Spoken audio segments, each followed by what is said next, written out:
تا من برگشتم گفتم 40 تومن اجاره، انگار که من یه آدم کشتم. همه توپیدم بهم، نه نه نه نه شد بود اصلا یه وضع. آقا ما از ویلا برگشتیم خونه با بابامون صحبت کنیم که کمکمون کنه ما این ویلا رو بگیریم. ما اومدیم خونه و گفتیم که ما یه همچین ویلایی دیدیم 150 تومن پیش، مایی 40 تومن. همین که من گفتم مایی 40 تومن، همه من رو نگاه کردن انگار که من آدم کشتم. مایی 40 تومن میخوای بدی؟ شوک بود. اصلا یه چیزی میگم یه چیزی میشنوید، 40 تومن خیلی پول سنگینی بود برای کسی که مثلا درآمد چند ماهش بود 40 میلیون تومن.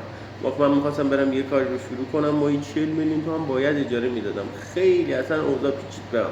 هر جا من میرفتم کمک میخواستم میزدن دیگه، زیرا من رو میزدن، آی نکنید علیو بیچاره، نکنید علیو بدبخت، نکنید دل نکنید بل نکنید. نمیذاشتن خودشون که کمک نکردن هیچ، نمیذاشتن کسی هم کمکم کنه.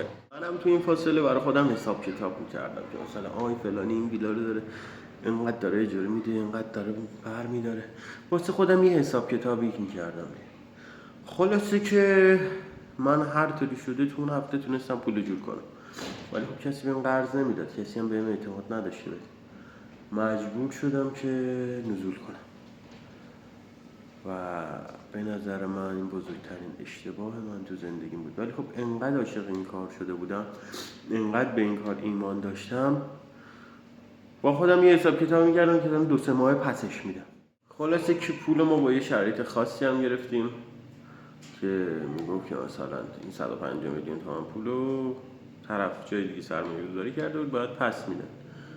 میگفت که 45 روز 60 تومنشو بدید، ما بقیش هم 45 روز بعدش بدید، 90 روز بعدش بدید. که من گفتم باشه و تو این مدت هم سودشو باید پرداخت میکرد. قبول کردم. من با داییم هماهنگ کردم که برای قرارداد باید میرفتیم تهران قرار گذاشته بودیم و باید میرفتیم تهران قرارداد رو می‌نوشتیم. آقا من چکای اجاره‌ام جور کرده بودم، از فامیلای خانمم گرفته بودم، 11 برگ چک اجاره گرفتم ازش.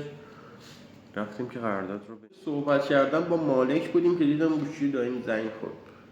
رفت بیرون صحبت کرد، اومد که بابات برگشتی گفتی که نذار علی قرارداد رو بنویسه، بدبختش نکنید، بیچارهش نکنید، من پول ندارم کمکش کنم، بدبختش نکنید. منم این به این گوشیم چند بار زنگ زدن، عموام زنگ زدن، عموی خانمم زنگ زدن، خانمم زنگ زد، بابام زنگ زد، ولی خب میدونستم میخوان انرژی منفی بهم بدن و جواب هیچ کسی رو ندادم.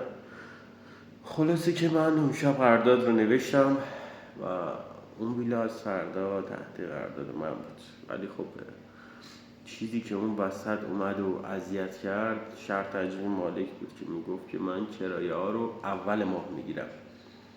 یعنی من علاوه بر اون 150 میلیون تومان پولی که پرداخت کردم، 40 میلیون تومان دیگه هم باید بهش میدادم. بهش گفتم ندارم، الان ندارم بهت بدم. گفت کی میتونی بدی؟ گفتم 2 هفته دیگه. گفت مشکل نداره، چک اول رو نیست برای 2 هفته دیگه. ما هم چک اول نوشتیم، چک این ثبتی نبود که اون موقع، این چکایی بود که می نوشتیم اوکی بود، همه رو امضا کرده بودن، سفید امضا بود. چکو دادیم بهش و برگشتیم تو سمت خونه دیگه. تا خود خونه من برای خودم میگفتم دمت گرم، ویلا رو به دست آوردی، تونستی هل کردی. خلاصه تا رسیدم خونه ساعت شد 4. رسیدیم خونه همونطور که گفتم 4 صبح بود.